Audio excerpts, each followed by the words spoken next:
আসসালামু আলাইকুম রহমতুল্লাহ। কেমন আছেন আপনারা সবাই? আমি মাতবর মোহাম্মদ জাহিদ হাসান। আজকে এই মুহূর্তে বর্তমানে আমি কিশোরগঞ্জ আছি।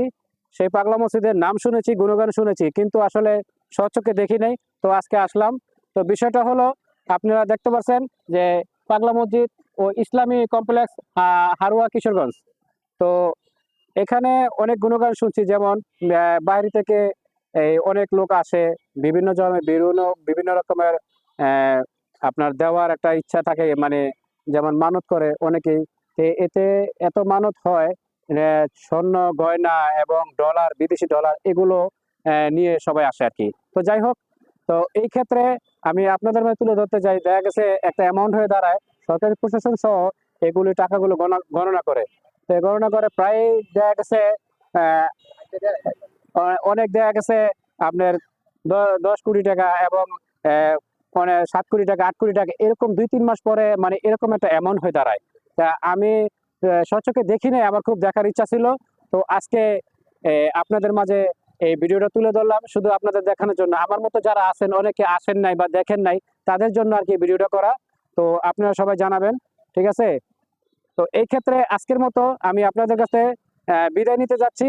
আমি পরবর্তী সময় ইনশাল্লাহ আসবো, আবার এরকম একটি নতুন ভিডিও দিব, ঠিক আছে? তো যাই যাই হোক, আরো সময় স্বল্পতার কারণে আমি আপনাদের আরো বিস্তারিত কিছু বলতে চাইছিলাম, কিন্তু সময়ের স্বল্পতার কারণে বলতে পারতাছি না। এখানে আমার দেখতে পারতেছেন এই যে কতগুলো হুন্ডার আছে। এখানে আমাদের প্রশাসন যারা আছে, সেনাবাহিনীর লোক, পুলিশ প্রশাসন যারা আছে, তারাও এখানে ডিউটি করতেছে বিভিন্ন রকমের। তাও এখানে একটা বাজেট আছে আপনার প্রায় 150 কোটি টাকা বাজেটে, এরকম একটা তাদের নিছে, পদক্ষেপ নিছে। এটা আরো বড় করবে। অনেক মুসল্লি, মনে করেন যে একসাথে বহু মুসল্লি একসাথে করতে পারবে, আপনার জামাতে আদায় করতে পারবে। এটাকে আপনার একসাথে এরকম বাজেট নেওয়া হয়েছে। 150 কোটি টাকা বাজেট দিছে, 50,000 মুসল্লি একসাথে নামাজ আদায় করতে পারবে, এরকম একটা আশা তারা নিয়ে এই কাজে পদক্ষেপ নিছে। তো আমি আজকে সময়ের অভাবে আর কিছু বলতে পারলাম না। চাইছিলাম আপনাদের সব কিলে ঘুরে দেখাবো, কিন্তু ওই সময়টা আমার নাই। আজকে আমি আরেকদিন আপনাদের এরকম একটা ভিডিও দিব, স্বয়ংসম্পূর্ণ যখন হয়, কমপ্লিট হইলে আমি আরেকটা ভিডিও আপনাকে দিব। এই সাইডটা হলো আপনার যারা মুসল্লি, যারা নামাজ পড়ে, তারা এই সাইডটা দেখতে পাচ্ছেন আপনারা।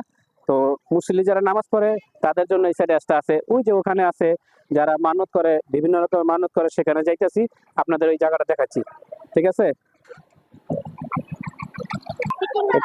এটাই হলো যে যারা বিভিন্ন জনের যে দূর দূরান্ত থেকে লোক আসে, তারা মানত করে এই জায়গায় দেয়। এই মানতের জায়গা এটাই, ঠিক আছে? তো আমি মাতবর মোহাম্মদ জাহিদ হাসান, আজকের মতো আপনার মাঝে বিদায় নিচ্ছি। তো আপনারা কেমন হলো ভিডিওটা, লাইক করবেন, শেয়ার করবেন, কমেন্টস করবেন। তো এই আশা আকাঙ্ক্ষা নিয়ে আজকের মতো আপনাকে সুস্বাস্থ্য কামনা করে আজকের মতো বিদায় নিচ্ছি। আল্লাহ হাফেজ।